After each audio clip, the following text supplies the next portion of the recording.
ऊपर लिखा है अल्लाह, उसके नीचे रसूल और उसके नीचे मोहम्मद। ये मैसेज है उम्मत मुस्लिमा का। मोहम्मद सल्लल्लाहु अलैहि वसल्लम ज़ात है, ज़ाती नाम है नबी का मोहम्मद। जो ज़ात तक जाएगा वही ज़ुबान को पाएगा।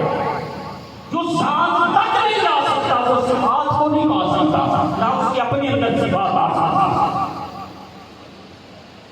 मोहम्मद नीचे से, उसके बाद रसूल, फिर अल्लाह। आज अभी उलमा कराम बयान फरमा रहे थे, वसीले की बात करते हैं। हाय हाय हाय यार,